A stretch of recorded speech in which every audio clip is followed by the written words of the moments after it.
أعوذ بالله من الشيطان الرجيم. بسم الله الرحمن الرحيم.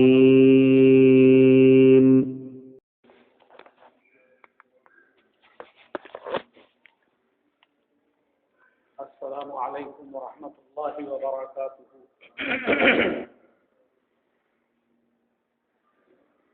نحمده ونصلي على رسوله الكريم، أما بعد.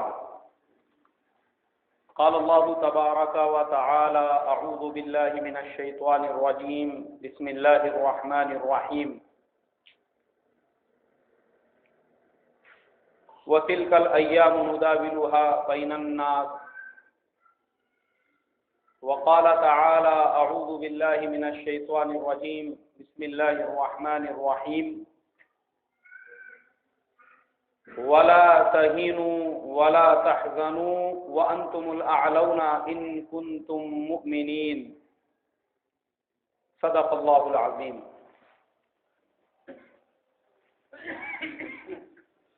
محترم بھائیوں، بزرگوں، دوستوں، آج ہندوستان کے مسلمان جس دور سے گزر رہے ہیں وہ مسلمانوں کے لیے ایک عجیب سا دور ہے۔ ابھی ہم نے دیکھا کہ چند ریاستوں میں انتخابات ہوئے، اس کے نتیجے سامنے آئے، جس کی وجہ سے مسلمانوں کے اوپر ایک خوف اور ہراس کی کیفیت طاری ہے۔ مسلمانوں کی اکثر مجلسوں میں اسی کے اوپر چرچا ہے، مسلمانوں کے اکثر جو اخبارات ہیں وہ اسی کے بارے میں لکھ رہے ہیں۔ ایک ہوا اور ایک فضا چل رہی ہے چاروں طرف۔ لوگ یہ محسوس کر رہے ہیں کہ ابھی جو نتیجے آئے، پتہ نہیں 2014 میں جب پورے ملک کے اندر انتخابات ہوں گے اس وقت کیا ہوگا۔ میرے محترم بھائیوں، بزرگوں، دوستوں، اب ہم کو اس کا حل تلاش کرنا ہے۔ اس کا حل کہاں پر ہے؟ اس کا حل سیاست میں ہے، اس کا حل مظاہروں میں ہے، اس کا حل انتخابات میں ہے، یا اس کا حل قرآن اور حدیث میں موجود ہے؟ ہم کو اس کے لیے رہبری، رہنمائی کہاں سے ملے گی؟ تو اس کے لیے صحیح راستہ، رہبری، رہنمائی ہم کو جو ملے گی وہ ملیں گی قرآن میں اور اللہ کے پیارے نبی صلی اللہ علیہ وسلم کی مبارک سنتوں میں۔ اب ہم کو یہ دیکھنا پڑے گا ایسے حالات میں قرآن ہماری کیا رہبری کرتا ہے اور پیارے نبی صلی اللہ علیہ وسلم کی زندگی ہماری کیا رہنمائی کرتی ہے۔ میرے بھائیوں، بزرگوں، دوستوں، یہ تو ہمارا سیکولر ملک ہے۔ قرآن اور تاریخ کو اگر ہم اٹھا کر دیکھیں گے تو دنیا میں مسلمانوں پر بڑے سے بڑے ظالم اور جابر بادشاہ وہ مسلط ہو چکے ہیں۔ اس کی مثالیں ہم کو ملتی ہے حضرت ابراہیم علیہ السلام کے زمانے میں نمرود، جو اپنے آپ کو خدا سمجھتا تھا اور لوگوں سے اپنی عبادت کیا کرتا تھا، اتنا ظالم، اتنا جابر تھا کہ جب اس کو پتا چلا کہ حضرت ابراہیم علی نبینا علیہ السلام لوگوں کو ایک اللہ کی طرف بلاتے ہیں، وہ آپ کا دشمن بن گیا۔ اس نے بہت بڑی آگ جلائی اور اللہ کے نبی کو اٹھا کر اس آگ میں ڈال دیا۔ اب یہاں پر ہمارے لیے عبرت اور نصیحت یہ ہے کہ حضرت ابراہیم علی نبینا علیہ السلام نے اس نازک وقت میں کیا کیا؟ انہوں نے سیاست کا سہارا نہیں لیا، انہوں نے اپنی طاقت اور نمرود کی طاقت کا کمپرمائز نہیں کیا کہ دونوں میں سے کون زیادہ ہیوی ہے، کون زیادہ طاقتور ہے، میں یا نمرود، بلکہ ان کی نظر جو گئی وہ صرف اور صرف اللہ تبارک و تعالیٰ کی ذات کے اوپر۔ انہوں نے کہا ایسی ہزاروں آگے بھی اگر جلائی جائے اور مجھے ڈال دیا جائے تو بچانے والی ذات اللہ کی ہے۔ یہاں تک کہ تفسیر کی کتابیں اس بات کی شاہد ہے، فرشتے آئے حضرت ابراہیم علیہ السلام کے پاس اور ان سے یہ کہا اگر آپ حکم دے دیں تو ہم اس آگ کو بجھا دیں گے۔ انہوں نے کہا تم اللہ کے حکم سے آئے؟ نہیں، بولے ہم اپنی طرف سے آئے، نہیں چاہیے۔ ہوا آئی، کہا کہ آپ صرف حکم دے دیجئے، میں اس ساری آگ کو بجھا دوں گی۔ کہا کہ تو اپنی مرضی سے آئی یا اللہ کے حکم سے؟ کہا نہیں، میں اپنی طرف سے آئی، بولے نہیں چاہیے۔ بارش نے کہا، بادلوں نے یہ کہا کہ آپ حکم دے دو، ہم برسات کو ایسا برسائیں گے پوری آگ بجھ جائیں گی۔ ابراہیم علیہ نبینا علیہ السلام نے کہا کیا اللہ کا حکم ہے؟ بولے نہیں، اللہ کا حکم نہیں ہے، تو مجھے تمہارے کسی کی مدد کی ضرورت نہیں ہے، میرے لیے میرا اللہ کافی ہے۔ اور قرآن میں کہا وَمَن يَتَوَكَّلْ عَلَى اللَّهِ فَهُوَ حَسْبُهُ، جو اللہ تبارک و تعالیٰ کی ذات پر یقین رکھتا ہے، بھروسہ کرتا ہے، اللہ تبارک و تعالیٰ اس کے لیے کافی ہے، اس کو دوسرے کے طاقت اور مدد کی ضرورت نہیں ہے۔ پھر کیا ہوا؟ جب اللہ تبارک و تعالیٰ نے یہ دیکھ لیا کہ میرا ابراہیم میرے امتحان پر 100% کھرا اترنے والا ہے، تو آپ نے حکم دے دیا اس آگ کو اور کہا قلنا یا نار کونی بردا و سلاما علی ابراہیم، تو آگ ٹھنڈی ہو گئی۔ کس کے حکم سے؟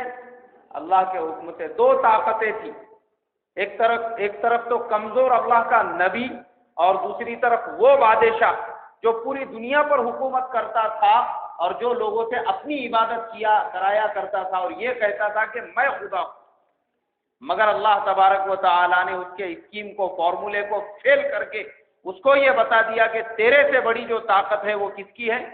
اللہ کی طاقت ہے، اور وہ پوری آگ ٹھنڈی ہو۔ پھر اور واقعہ آگے بڑھتا ہے کہ ایک وقت وہ بھی آیا کہ جنگ ہوئی اللہ کو ماننے والوں اور نمرود کے درمیان۔ نمرود کون تھا؟ جس کے پاس بہت بڑا فوج پھاٹا تھا، جس کے پاس میں گھڑ سوار بھی تھے، پیادے بھی تھے، اونٹ سوار بھی تھے، ہاتھی سوار بھی تھے، بڑی بڑی توپیں تھی، تیر کمان تھے، سارے انتظامات نمرود کے پاس میں تھے۔ اور یہ جو اللہ والے تھے، ایمان والے تھے، جو اللہ کو ماننے والے تھے، وہ بیچارے ایک دم بھوکے تھے، ننگے تھے، کچھ نہیں تھا ان کے پاس، نہ ہتھیار تھے، نہ طاقت تھی، کچھ نہیں تھا۔ لیکن ان کے پاس سب سے بڑی جو طاقت تھی وہ اللہ پر یقین اور ایمان کی طاقت تھی۔ کھڑے ہو گئے بغیر ہتھیار کے، بغیر توپ کے، بغیر فوج پھاٹے کے، کھڑے ہو گئے نمرود کے مقابلے میں۔ اور جب کھڑے ہو گئے اور اللہ تبارک و تعالی نے ان کی استقامت کو دیکھا، ان کے ثابت قدمی کو دیکھا کہ یہ جو ایمان والے ہیں، مجھے ماننے والے ہیں، ان میں ایک ثابت قدمی ہے، میری ذات پر یقین ہے، بھروسہ ہے، تو اللہ تبارک و تعالیٰ نے ان سے کہا گھبراؤ مت، ڈرو مت۔ قرآن میں بھی یہی کہا وَلَا تَهِنُوا وَلَا تَحْزَنُوا وَأَنْتُمُ الْأَعْلَوْنَ إِن كُنتُم مُؤْمِنِينَ۔ اللہ تو یہ دیکھتے ہیں کہ ایمان کس درجے پر ہے۔ اللہ تبارک و تعالیٰ نے دیکھا کہ یہ ایمان میں مضبوط لوگ ہیں، ان سے کہا کوئی بات نہیں، نہ تم تیر کا استعمال کرو، نہ تلوار کا استعمال کرو، خدا کی ذات وہ تو وراء الورا ہے۔ جب وہ طاقت کا استعمال کرنے پر آ جائے تو پھر وہ ہوا کا استعمال کر سکتے ہیں، بارش کا استعمال کر سکتے ہیں، مکھی مچھروں کا بھی استعمال کر سکتے ہیں۔ اللہ تبارک و تعالیٰ نے مچھروں کی فوج نمرود کے اوپر مسلط کر دی۔ اب مچھروں کی فوج کو جب حکم دیا کہ جاؤ نمرود کی فوج کو نیست اور نابود کر دو، تو ساری مچھروں کی فوج آ گئی۔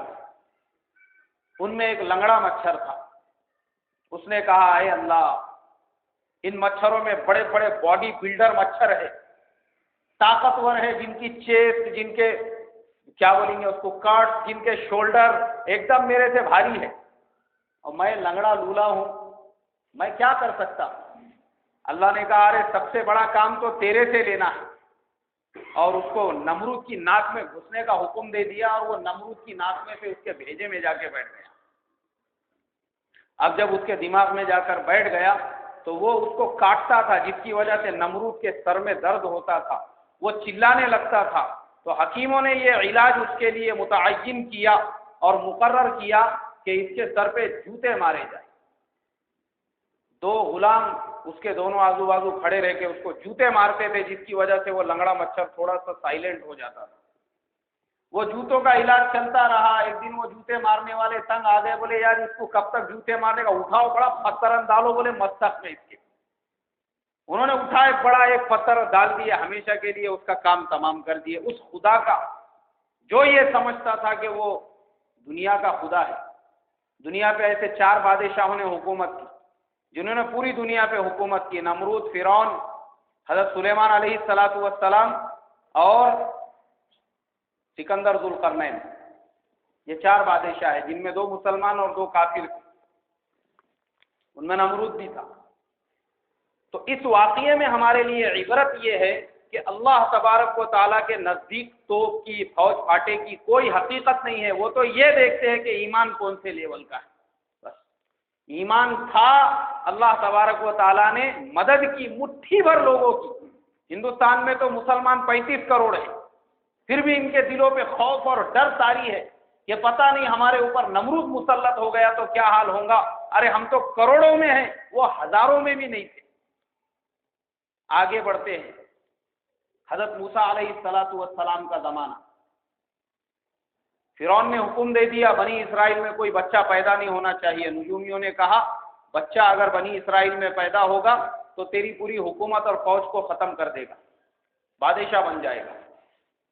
فرعون پریشان ہو گیا، اس لیے کہ بنی اسرائیل جو تھے وہ حضرت یعقوب علیہ السلام کی اولاد تھے۔ میں رمضان میں پورا تفصیل سے بتایا تھا یہ واقعہ، شاید ذہن میں ہوں گا ساتھیوں۔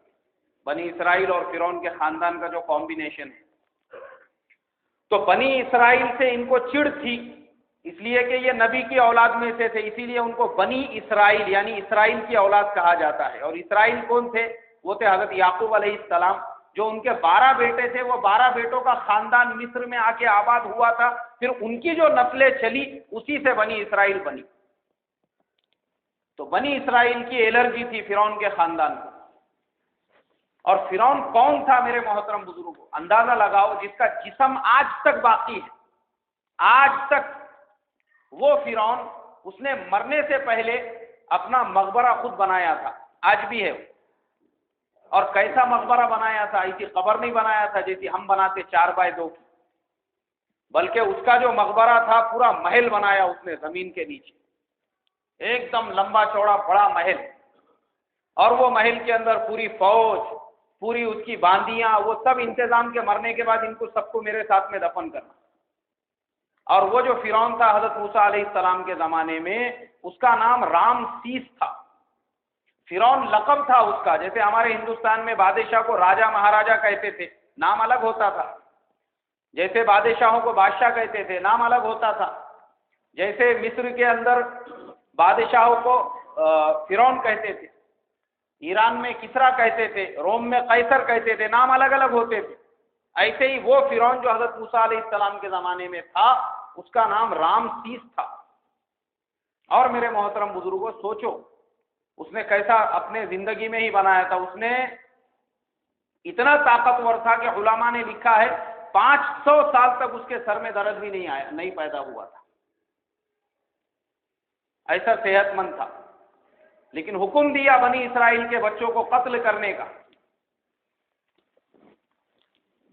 لیکن کیا ہوا؟ اللہ تبارک و تعالیٰ کو موسیٰ علیہ السلام کو باقی رکھنا تھا۔ موسیٰ علیہ السلام اس کی ساری فوج پھاٹے کے بیچ میں پیدا ہوئے۔ مولانا علی میاں صاحب رحمۃ اللہ علیہ نے قصص النبیین کے 3 حصے میں موسیٰ علیہ السلام کا جو واقعہ لکھا، اس میں یہ جملہ لکھا ہے فرعون کی پولیس کے بارے میں، کہ فرعون کی پولیس کتنی بریلینٹ، کتنی شارپ، کتنی چوکس اور کیسی تھی۔ لکھا شامۃ النمل وعیون الغراب، ان کی جو سونگ تھی وہ چونٹی کے جیسی تھی اور ان کی آنکھیں کوے کے جیسی تھی، کہ کہیں پہ بھی شکر رکھو، میٹھی چیز رکھو، چونٹی برابر وہاں پہ پہنچ جاتی۔ اور کوا، مردے کی لاش کو آپ کہیں پہ بھی لے جا کے پھینکو، بھینس بیل مر گیا اس کو پھینکو لے جا کے کہیں پہ بھی، 10 منٹ میں کوے حضرت وہاں پہ پہنچ جائیں گے، برابر نظر آ جاتا ان کو۔ پورا اسکین کرتے رہتے ہو چاروں طرف کا ایریا کہ کہاں پہ کس کو پھینکا جا رہا بولے۔ تو ایسی فرعون کی پولیس تھی، اتنی سب سیکیورٹی کے بیچ میں اللہ تبارک و تعالیٰ نے بنی اسرائیل میں موسیٰ علیہ السلام کو پیدا کیا۔ اور پیدا کر کے پرورش بھی فرعون کے محل میں کی. ان کی والدہ کو حکم دیا ان کو ڈال دو سمندر دریائے نیل کے اندر، ڈال دیا صندوق میں بند کر کے. ماں تھی لیکن یقین تھا اللہ کی ذات پہ کہ جس اللہ نے حکم دیا ہے وہی میرے بیٹے کی حفاظت کرے گا. اور ہوا بھی ایسا ہی. وہی فرعون کے محل میں پہنچے، وہیں پہ اللہ نے ان کی پوری پرورش فرمائی، اور پھر وہی موسیٰ علیہ السلام آگے اللہ کے نبی بنے، اور اللہ نے انہی کے ذریعے سے فرعون کو ہلاک کیا. کیا تھا موسیٰ علیہ السلام کے پاس؟ بنی اسرائیل کی یہ کیفیت تھی کہ وہ فرعون اور اس کے خاندان والوں کے غلام تھے. ان کی ایک دم سیکنڈ سٹیزن کی کنڈیشن تھی، جن کو فرعون اور اس کے رشتہ داروں کے باغات میں کام پہ لگایا جاتا تھا، ان سے مزدوری لی جاتی تھی. انہی لوگوں کو مزدوری میں لگا کے جو ہے فرعون نے ایسے بڑے بڑے وہاں پہ پیرامڈ بنائے ہوئے ہیں مصر کے اندر. کہ آج سائنس کی جو دنیا ہے وہ حیرت زدہ ہے، پریشان ہے کہ انہوں نے 5000 فٹ پہ جو ہے 50 ٹن کا پتھر لے کے کیسا گئے. آج ویسا کرین بھی نہیں ہے دنیا کے اندر.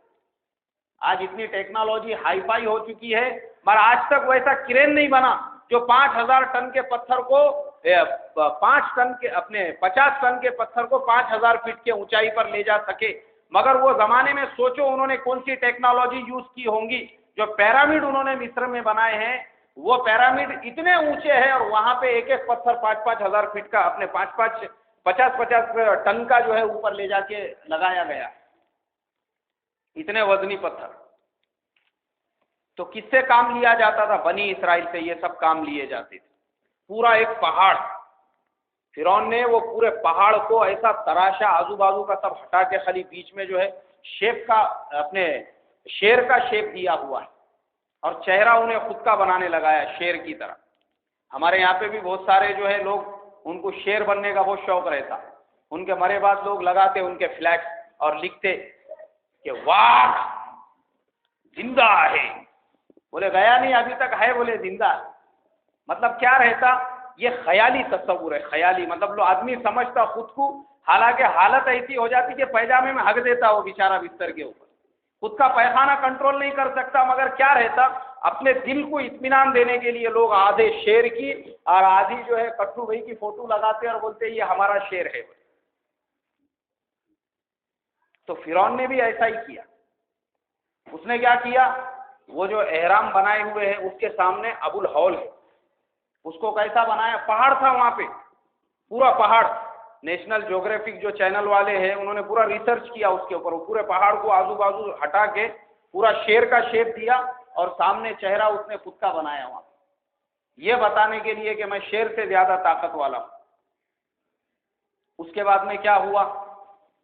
بعد میں یہ ہوا کہ اتنا طاقتور اپنے آپ کو سمجھنے والا فرعون، اللہ تبارک و تعالیٰ نے یہ بے بس جو مزدور لوگ تھے اس کے پاس کام کرنے والے بنی اسرائیل، انہی میں سے موسیٰ علیہ السلام کو کھڑا کیا، اور اللہ تبارک و تعالیٰ نے وہی موسیٰ علیہ السلام کے ذریعے سے اس کو ہلاک اور برباد کر دیا. پھر فرعونوں کا نام و نشان ختم ہو گیا. اس کے بعد پھر کوئی دوسرا فرعون دنیا میں نہیں آیا. اللہ نے مسلمانوں کی حکومت کو وہاں پر قائم کر دیا. تو اللہ نے مسلمانوں کا ساتھ کیوں دیا؟ ایمان اور یقین کی وجہ سے. اور کہا کہ دیکھو اتنا طاقتور فرعون تھا، اتنا طاقتور، لیکن پھر بھی اللہ تبارک و تعالی نے اس کو ہلاک اور برباد کر دیا. کس بنا پر؟ اس کے اگینسٹ میں جو ہے بڑی فوج نہیں تھی، بڑی طاقت نہیں تھی. اس کے اپوزٹ میں جو طاقت تھی وہ یقین اور ایمان کی طاقت تھی. کئی کی طاقت تھی بھائی؟ ایمان اور یقین کی طاقت تھی. اللہ نے اس کو تباہ اور برباد کر دیا. پھر اور آگے بڑھو، تاریخ میں ہم کو ایسا ایک نہیں، ایسے سینکڑوں واقعات ملیں گے، سینکڑوں واقعات.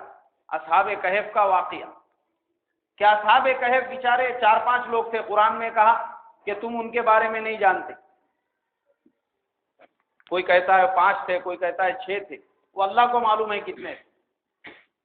اصحاب کہف ایمان والے 4-5 لوگ تھے، اور حکومت کس کی تھی؟ کافر بادشاہ کی. چھوڑ کے چلے گئے، گئے غار میں جا کے سو گئے، تو سوتے رہے اس کے اندر. اور اللہ تبارک و تعالیٰ نے ان کی حفاظت کی. اور ہوش میں کب آئے؟ اس وقت آئے جب اس ملک پہ مسلمان بادشاہ کی حکومت آ چکی تھی. کس وجہ سے حفاظت کی؟ ایمان اور یقین کی وجہ سے، کہ اپنے ایمان کی ان کو اپنے دولت سے، اپنے گھر سے، اپنے بار سے سب سے زیادہ فکر تھی. اللہ تبارک و تعالیٰ نے حفاظت کر کے بتایا. پھر آگے بڑھتے ہیں. اللہ کے پیارے نبی صلی اللہ علیہ وسلم کی پیدائش سے 40 دن پہلے کا واقعہ ہے۔ مکہ مکرمہ کے اندر جو بیت اللہ ہے، دنیا بھر سے حاجی وہاں پر آتے، اس کا طواف کرتے تھے، اور یہ حج جو ہے آج سے نہیں ہے، یاد رکھو، انسان دنیا میں بعد میں آیا، حج اس کے پہلے سے آیا۔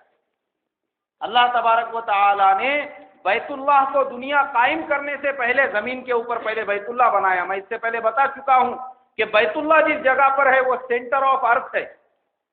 گوگل ارتھ کے اندر دیکھو، وہ سینٹر آف ارتھ ہے جہاں پہ بیت اللہ سب سے پہلے بیت اللہ بنا، اس کے بعد پوری دنیا کو اللہ نے بنایا۔ اور اسی لیے کہا کہ دنیا کے بت قدوں میں پہلا وہ گھر خدا کا، ہم پاسباں ہیں اس کے، وہ پاسباں ہمارا۔ جو علامہ اقبال نے کہا نا، چین و عرب ہمارا، ہندوستان ہمارا، مسلم ہیں ہم، وطن ہے سارا جہاں ہمارا، کہ دنیا کے بت قدوں میں پہلا وہ گھر خدا کا بالکل بیچوں بیچ بنایا۔ تو فرشتے طواف کیا کرتے تھے، فرشتے حج کرتے تھے۔ پھر انسان دنیا میں آئے، آدم علیہ السلام نے اس کی تعمیر کی، اور پھر آدم علیہ السلام سے حج شروع ہوا، تب سے لوگ حج کے لیے جاتے۔ اور جب حضرت ابراہیم علیہ السلام کا زمانہ آیا، اللہ نے دوبارہ، یعنی وہ بیت اللہ پہاڑوں کے اور وہاں کے پورے جو جنگل ہے، بواد غیر ذی زرع قرآن میں جو کہا، اس کے درمیان میں ایسا کھو گیا تھا کہ لوگ بھول گئے تھے اللہ کا گھر بھی یہاں پر ہے۔ دوبارہ اس کی تعمیر کرائی اور کہا وَأَذِّن فِي النَّاسِ بِالْحَجِّ يَأْتُوكَ رِجَالًا وَعَلَىٰ كُلِّ ضَامِرٍ يَأْتِينَ مِن كُلِّ فَجٍّ عَمِيقٍ، اعلان کرو۔ پھر ابراہیم علیہ السلام نے اس کی تعمیر کی۔ واپس سے انسانوں کو پتا چلا کہ یہاں بیت اللہ تھا، اس کا جو بنیاد تھی وہ تو آلریڈی وہاں پر تھی، انہوں نے صرف وہاں پہ جبل کعبہ ہے سامنے ہی بیت اللہ کے، ابھی بھی اس کے نشانات باقی ہیں، اس کے پتھر توڑ توڑ کے اپنے بیٹے اسماعیل علیہ السلام کے ساتھ دوبارہ اس کو تعمیر کر دی۔ تو بیت اللہ کی تعمیر کی۔ اب دنیا بھر سے لوگ آتے تھے، اور اسماعیل علیہ السلام وہیں آباد ہو گئے۔ قبیلہ جرہم ان لوگوں کی بیٹی کے ساتھ شادی کی، وہ لوگ وہاں پہ آباد ہو گئے۔ آباد ہونے کے بعد ابراہیم علیہ السلام نے دعا کی تھی کہ اے اللہ، کہ میری اولاد میں سے ایک نیک انسان پیدا کر۔ سمجھ میں آیا؟ جو ہم لوگ دعا بھی کرتے ہیں اکثر، کیا دعا کرتے ہیں کہ اے اللہ تیرے علاوہ ہماری دعا کو کوئی قبول کرنے والا نہیں ہے، یہ ابراہیم علیہ السلام کے جملے۔ اور پھر کیا کہا کہ اے اللہ میری اولاد میں سے تو اپنے آخری نبی کو پیدا فرما، ربی جعلنی مقیم الصلاۃ ومن ذریتی ربنا وتقبل دعا کی، اللہ نے قبول کر لیا۔ اب اسماعیل علیہ السلام نے، حالانکہ ابراہیم علیہ السلام کی اولاد میں سے سارے نبی پیدا ہوئے بنی اسرائیل کے، مگر 2 پھاٹے پھوٹ چکے تھے۔ ادھر تو حضرت اسحاق علیہ السلام تھے، ایک بیٹے کو ادھر چھوڑ دیا اسماعیل علیہ السلام۔ اب جتنے نبی آئے وہ ادھر کے خاندان سے پیدا ہوئے، موسیٰ علیہ السلام، عیسیٰ علیہ السلام، یوسف علیہ السلام، یعقوب علیہ السلام، سلیمان علیہ السلام، زکریا علیہ السلام، یحییٰ علیہ السلام، حزقیل علیہ السلام، ذوالکفل علیہ السلام، تمام نبی، یوشع علیہ السلام، یہ سارے نبی جو آئے، شعیب علیہ السلام، یہ سب بنی اسرائیل کی، ادھر ابراہیم علیہ السلام کی وہ اولاد کی شاخ میں سے آئے۔ لیکن یہ جو شاخ تھی اس کو محفوظ کیا پیارے نبی حضرت محمد صلی اللہ علیہ وسلم کی ولادت کے لیے، ان میں کوئی نبی نہیں آیا، بس آپ کو پیدا ہونا تھا اسماعیل علیہ السلام کی نسل، اور پورے مکے کو آباد کر دیا۔ اللہ کے نبی صلی اللہ علیہ وسلم کا پورا خاندان وہیں پر تھا مکہ مکرمہ میں، اور حضور کا جو خاندان تھا وہ متولی تھا کعبہ کا، وہ لوگ خدمت کیا کرتے تھے۔ آپ کے جو دادا حضرت اسماعیل علیہ السلام سے لے کے تو آپ کے پردادا ہاشم، اور پھر آپ کے دادا عبد المطلب تک، آپ کی پیدائش سے 40 دن پہلے آپ کے دادا عبد المطلب وہی متولی تھے۔ لیکن میرے محترم بزرگوں، جیسے آج ہمارے مسجدوں پہ حسد کرنے والے، مسجدوں کو دیکھ کے جلنے والے لوگ ہیں، وہ زمانے میں بھی ایسے لوگ تھے جن کو بیت اللہ کی الرجی تھی۔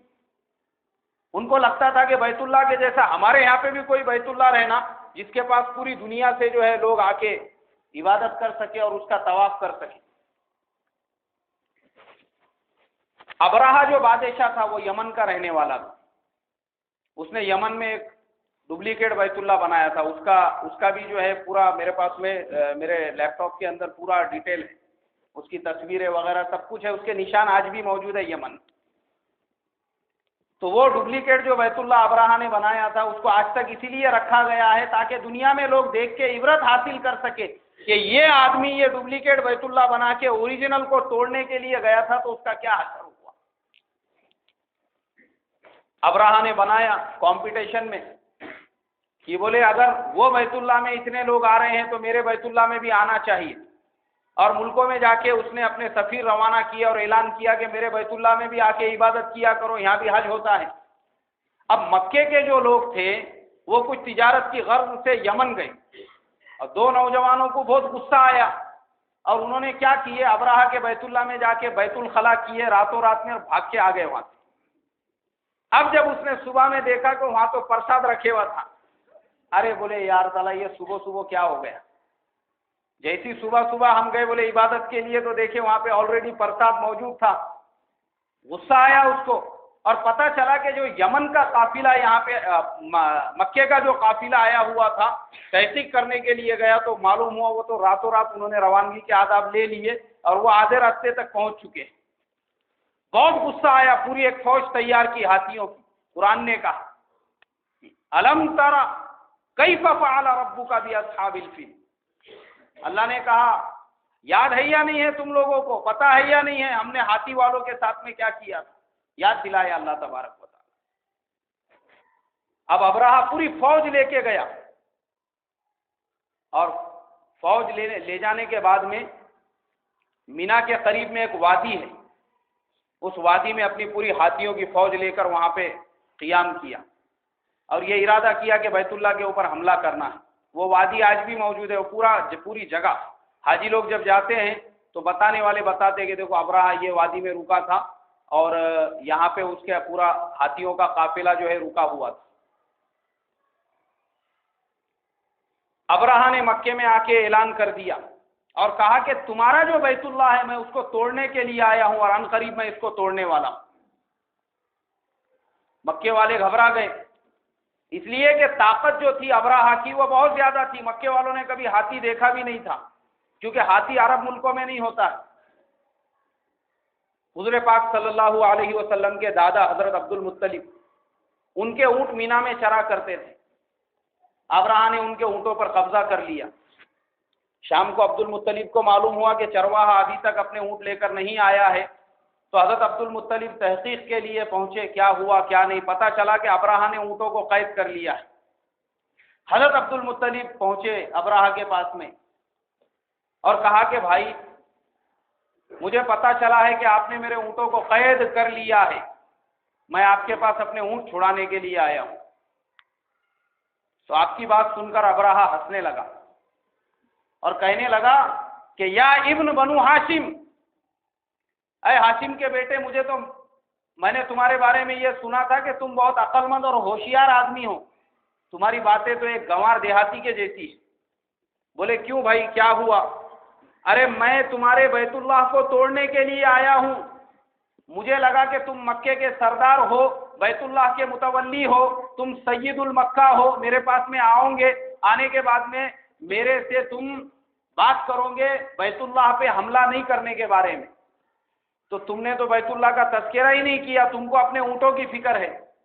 تو میرے محترم بزرگوں، حضرت عبد المطلب نے جو جواب دیا، اگر آج کا مسلمان اس جواب کو اپنے ڈائری میں لکھ کے رکھے اور اپنے قلب میں لکھ دے تو انشاءاللہ مجھے اللہ کی ذات سے امید ہے ہر قدم پہ اللہ اس کی مدد کرے۔ حضرت عبد المطلب نے کہا، بولے بھائی میں غریب آدمی ہوں، میں اونٹوں کا مالک ہوں، میں میرے اونٹ لینے کے لیے آیا ہوں، بیت اللہ کا مالک تو اللہ ہے، جیسی مجھے میرے اونٹوں کی فکر ہے ویسی اللہ کو بھی اس کے گھر کی فکر ہے، میں میرے اونٹ لے کر جاتا ہوں، اللہ خود اپنے گھر کی حفاظت کرے گا۔ یہ جواب سننے سے ابراہا اور آگ بگولا ہو گیا، ایسا ہو گیا جیسا اس کے دم پہ پیر دے دیا کسی نے، اور غصے میں آیا، اور دوسرے دن اس نے اپنی پوری فوج کو حکم دے دیا کہ بس اب صبح صبح حملہ کرنا ہے۔ مکے والے سارے بیچارے پہاڑوں کے اوپر بیت اللہ کے اطراف میں جتنے پہاڑ ہیں ان تمام پہاڑوں پہ بیٹھ گئے دیکھنے کے لیے کہ ابراہا بیت اللہ کے اوپر حملہ کرنے آ رہا ہے، اللہ تبارک و تعالیٰ کیا کرتے ہیں۔ اور سب ہاتھ اٹھا کے اللہ سے دعا کرنے لگے۔ یاد رکھو مکے والے مشرک نہیں تھے، لیکن ان کے اندر جو شرک آیا تھا وہ کس وجہ سے آیا تھا کہ انہوں نے بتوں کو اپنے ساتھ میں شامل حال کر لیا تھا، ورنہ وہ بھی اللہ کی عبادت کیا کرتے تھے۔ ایسا نہیں ہے کہ وہ اللہ کو نہیں مانتے تھے، اسی لیے تو اللہ کے پیارے نبی صلی اللہ علیہ وسلم کے جو والد ہے ان کا نام عبداللہ تھا، یعنی کس کا بندہ؟ اللہ کا بندہ۔ مکے والوں کے نام عبداللہ، عبد الرحمن، یہ جتنے نام ہیں یہ سب ایمان سے پہلے کے تھے۔ حضرت عبد الرحمن ابن عوف عبداللہ، مکے والے مکے والے جو ہے ایسا نہیں تھا کہ 100% وہ صرف شرک کیا کرتے تھے، بلکہ مکے والے اللہ کو بھی مانتے تھے، لیکن اللہ کی ذات کے ساتھ ان بتوں کو بھی شامل حال کرتے تھے۔ لیکن جب کوئی بڑا مسئلہ آتا تھا سارے بتوں کو چھوڑ دیتے تھے اور صرف کس سے مانگتے تھے؟ اللہ سے مانگتے تھے۔ سارے کے سارے مکے کے چاروں طرف کے پہاڑوں پہ کھڑے ہو گئے، ہاتھ آسمان کی طرف کیے اور پکارنے لگے، اے ابراہیم کے خدا، اے اسماعیل کے خدا، ہماری مدد فرما۔ اب اللہ تبارک و تعالیٰ کی ذات قہاری وہ ساتوں آسمانوں پہ سے اپنے عرش کے اوپر سے یہ سارا منظر دیکھ رہی تھی۔ اللہ تبارک و تعالیٰ نے کہا کہ اے مکے والو، گھبرانے کی ڈرنے کی کوئی ضرورت نہیں ہے، ارے وہ خدا کی ذات ہے، وہ کام لینے پر آ جائے۔ اس نے نمرود کو مچھروں سے ہلاک کیا تو وہ کسی بھی چیز سے ابرہہ کو ہلاک کر سکتا ہے۔ اب ابرہہ پورے گھمنڈ کے ساتھ، پورے غرور کے ساتھ بیت اللہ کی طرف آگے بڑھ رہا ہے، اور ادھر اللہ تبارک و تعالیٰ نے حکم دیا چھوٹے چھوٹے جو ابابیل پرندے ہیں ان کو کہ جاؤ ابرہہ کے اوپر تم کنکریاں برساؤ۔ اب ابابیل پرندوں نے ابرہہ کے اوپر کنکریاں برسانی شروع کی۔ قرآن نے کہا الم یجعل کیدہم فی تضلیل وارسل علیہم طیرا ابابیل ترمیہم بحجارۃ من سجیل فجعلہم کعصف مأکول۔ اللہ کہتے کس نے بنایا؟ ہم نے بنایا۔ کس نے بنایا؟ کیسا بنایا؟ ان کو ایسا بنا دیا جیسے گائے، بیل، بھینس، بکری اپنے منہ میں چارے کو چابتی ہے اور چابنے کے بعد جو چارٹ بولتے اس کو باہر پھینک دیتی ہے منہ میں۔ دیکھے کہ نہیں آپ لوگوں نے؟ وہ جو بھوسا ہوتا ہے چارے کا، وہ بھوسے کی طرح سے اللہ تبارک و تعالیٰ کہتے ہیں ہم نے ان کو بنایا۔ کس کو؟ ابرہہ کی پوری فوج کو، کہ ابابیل پرندے چھوٹی چھوٹی کنکریاں جب آسمان سے ان کے اوپر چھوڑتے تھے وہ ان کے بھیجے میں گھس کے نکل جاتی تھی، سوراخ کر دیے۔ بندوق نہیں تھی، بندوق کی گولی نہیں تھی، وہ چھوٹی چھوٹی کنکریاں تھی، مگر اس کے ساتھ طاقت تھی۔ کس کی طاقت تھی؟ اللہ کی طاقت تھی۔ اللہ نے کہا تم کو گھبرانے کی ضرورت نہیں۔ ابرہہ کے پورے فوج کو، پورے لشکر کو ہلاک، تباہ اور برباد کر دیا۔ اب مکے والے کہنے لگے کہ اے اللہ، تو نے تو اپنی طاقت دکھا دی کہ ابرہہ اور اس کے پورے لشکر کو ختم کر دیا، لیکن یہ اتنے بڑے بڑے ہاتھی، یہ ابرہہ کی فوج، ان کی لاشوں کو ہم کہاں سے اٹھا کر لے کر جائیں گے؟ تو اللہ تبارک و تعالیٰ نے کہا کہ تم کو اس کے صاف صفائی کے لیے پریشان ہونے کی ضرورت نہیں ہے، ہم اس کو کلین کر کے دے دیں گے تم۔ ہمارے پاس ایک سے ایک کلینر موجود ہے۔ اور بارش کو حکم دیا، طوفانی بارش آئی، ابرہہ کے سارے ہاتھی، ساری لاشیں اور سب کچھ وہاں سے بہہ کے چلا گیا، دور کوئی پتہ ہی نہیں چلا ان کا کہ کدھر چلے گئے۔ سارے مکے کو اللہ تبارک و تعالیٰ نے صاف کر دیا۔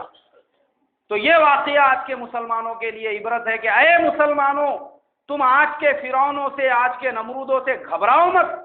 تم کو نعرے لگانے کی، مورچے نکالنے کی، تم کو ادھیویشن پہ بیٹھنے کی، تم کو اپوزیشن پہ بیٹھنے کی کوئی ضرورت نہیں ہے۔ اگر تم آج بھی سچے اور پکے مسلمان ہے، اللہ آج بھی تمہاری مدد کے لیے ابابیل کے لشکر کو بھیج سکتا ہے۔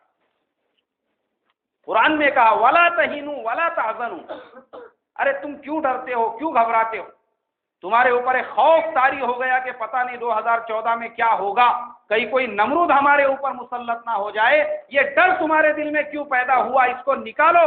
اس سے پہلے بھی بڑے بڑے نمرود اور فرعون آ چکے ہیں، مگر اللہ تبارک و تعالی نے مسلمانوں کی ایسی مدد کی، مچھروں کے ذریعے سے، بارش کے ذریعے سے، دریائے نیل کے ذریعے سے اور ابابیل کے ذریعے سے، اور اس وقت کے فرعون اور نمرودوں کو تباہ و برباد کر دیا۔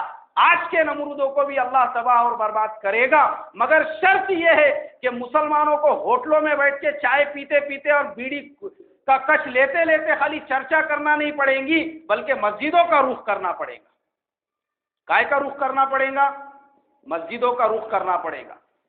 اللہ کے آگے پیشانیاں ٹیکنی پڑیں گی، گڑ گڑانا پڑے گا، اور وہ راستہ اپنانا پڑے گا جس راستے کو اللہ کے پیارے نبی صلی اللہ علیہ وسلم نے اور آپ کے صحابہ نے اختیار کیا تھا۔ جب انہوں نے اس راستے کو اختیار کیا، اللہ تبارک و تعالی نے دنیا کی بڑی بڑی طاقتوں کو قدموں میں ڈال دیا۔ واپس آؤ اب اللہ کے نبی صلی اللہ علیہ وسلم کی زندگی میں، آگے بڑھو۔ حضور صلی اللہ علیہ وسلم کی زندگی میں دیکھیں گے، آپ کے زندگی کا ہر دن ایسا تھا جس میں آپ کو ہلاک کرنے کی کوشش کی گئی، مگر اللہ نے آپ کی حفاظت کی۔ آپ کے دنیا سے پردہ فرمانے کے بعد آپ اپنے صحابہ کے لیے کیا چھوڑ کر گئے؟ کہا کہ اے میرے صحابہ، ترکت فیکم امرین، دو چیزیں چھوڑ کر جا رہا ہوں، اگر یہ دونوں کو مضبوطی کے ساتھ تھام لو گے تو دنیا تم کو ذلیل نہیں کر سکیں گی، بلکہ ذلیل ہو کے تمہارے قدموں میں آ جائیں گی۔ عزت کی سر بلندیوں پر اللہ تم کو بٹھائے گا، اور صحابہ نے مضبوطی سے پکڑ لیا۔ اور ہمارے سامنے دنیا کا اتہاس، تاریخ ہے کہ آپ صلی اللہ علیہ وسلم کے پردہ فرمانے کے بعد 20 سال کا بھی عرصہ نہیں ہوا، کون دنیا کو اللہ نے مسلمانوں کا غلام بنا دیا۔ کائے کی بنا پر؟ ایمان اور یقین کی بنا پر۔ ان کے پاس فوج نہیں تھی، لشکر نہیں تھے، ہتھیار نہیں تھے، مگر ان کے پاس سب سے بڑی جو طاقت تھی وہ کائے کی طاقت تھی بھائی؟ ایمان کی طاقت تھی۔ آج ہمارے ایمان کمزور ہو چکے ہیں۔ آج ہم نے بڑی بڑی بلڈنگیں بنانے کو، پیسہ جمع کرنے کو، بینک بیلنس بڑھانے کو، اسی کو جو ہے اپنے زندگی کا مقصد سمجھ لیا ہے۔ اس لیے ہمارے ایمان پھسپھسے ہو چکے ہیں کہ ایسا کوئی نمرود اور فرعون آ کے اگر کتے کی طرح سے بھونک کر جاتا ہے تو ہمارے اندر ہلچل مچ جاتی، گھبراہٹ ساری ہو جاتی ہے کہ پتہ نہیں ہمارا کیا ہوگا۔ گھبرا جاتے ہیں ہم، کیوں؟ ایمان میں کمزوری ہے۔ اگر ایمان میں ویسی طاقت ہوتی تھی میرے محترم بزرگوں، دوستو، آج تو ہم کروڑوں کی تعداد میں ہیں، وہ سینکڑوں کی تعداد میں تھے جن کے آگے اللہ نے ایمان کی بنا پر دنیا کو جھکا دیا۔ کیوں؟ ایمان کمزور ہے۔ اور یاد رکھو، کوئی گارنٹی نہیں لی ہے ہمارے نبی نے ہماری کہ اگر ہمارے ایمان کمزور ہوں گے تو ہماری مدد کی جائیں گی، بلکہ الٹا ہم کو ڈرایا اور یہ کہا کہ میرے صحابہ، ایک وقت ایسا آئے گا لوگ دنیا میں مسلمانوں کو تباہ اور برباد کرنے کے لیے ایک دوسرے کو ایسا دعوت دیں گے جیسے دسترخوان کے اوپر تم ایک دوسرے کو دعوت دیتے ہو۔ مسلمانوں کو تباہ کیا جائے گا، مسلمانوں کو برباد کیا جائے گا، مسلمانوں کی املاک تباہ کی جائیں گی، مسلمانوں کے گھروں پہ قبضے ہوں گے، مسلمانوں کا قتل عام ہوگا۔ صحابہ نے پوچھا حضور کیا ایسا ہوگا؟ کہا کہ ہاں ایسا ہوگا۔ کہا کہ حضور اس کی وجہ کیا ہوگی؟ کہا کہ میرے صحابہ اس وقت تم کو وہن لگ جائے۔ پوچھا حضور یہ وہن کیا چیز ہے؟ کہا کہ موت سے نفرت پیدا ہو جائے گی اور مال کی محبت دلوں کے اندر آ جائے گی۔ آج یہی پیدا ہو چکا ہے کہ موت سے متنفر ہو چکا ہے مسلمان، اور مال کی محبت دل کے اندر آ چکی ہے کہ بس مال کمانا چاہتا ہے، اسی لیے مسجدوں سے دور، اسی لیے اللہ کے حکموں سے دور، دین کی محنت سے دور۔ اس کے لیے آج کے مسلمانوں کے دلوں پہ خوف طاری ہو چکا ہے۔ ورنہ کیا بات تھی کہ وہ بھی مسلمان تھے، لیکن قرآن نے ان کے لیے بشارت دی، کہا گھبرانے کی ضرورت نہیں، اور نہیں گھبرائے۔ وہ صحابہ اکرام تھے، دیکھو ان کی زندگیاں اٹھا کر اللہ نے دنیا کو غلام بنایا۔ آج جس اسرائیل کے مسلمان جھوٹے کھا رہے ہیں، مسلم ملک جتنے بھی، وہ اسرائیل اللہ تبارک و تعالی نے ایک حضرت عمر فاروق رضی اللہ تعالیٰ عنہ کے دستخط پہ مسلمانوں کے قدموں میں ڈال دیا۔ ایک دستخط کے اوپر کیا بات تھی؟ اس لیے کہ عمر فاروق رضی اللہ تعالیٰ عنہ کے پاس ایمان کی طاقت تھی۔ آج دولت کی طاقت ہے، حکومت کی طاقت ہے، ایمان کی طاقت کمزور ہو چکی ہے۔ اسی لیے میرے بھائیوں، آج ہندوستان کے مسلمانوں کو بھی گھبرانے اور ڈرنے کی ضرورت نہیں ہے کہ پتہ نہیں کیا ہوگا، پتہ نہیں اگلے الیکشن میں کیا ہوگا، کوئی نمرود اور فرعون ہمارا بادشاہ بنے گا تو پتہ نہیں وہ کیا کرتا ہمارے ساتھ۔ ارے اپنے ایمانوں کو مضبوط بناؤ، نمرود اور فرعون کی طاقت کو مت دیکھو۔ کس کی طاقت کو دیکھو؟ اللہ کی طاقت کو دیکھو۔ سفیان ثوری رحمت اللہ علیہ بیت اللہ کی دیوار سے ٹیک لگا کر بیٹھے، کہا کہ حضرت منصور آ رہا ہے، غلام کو بھیجا، کہا کہ سفیان سے کہنا میرے مکے میں داخل ہونے سے پہلے مکہ خالی کر دے، ورنہ قتل کر دوں گا، بیت اللہ میں ہی گردن الگ کر دوں گا دھڑ سے۔ کہا کہ حضرت منصور آ رہا ہے۔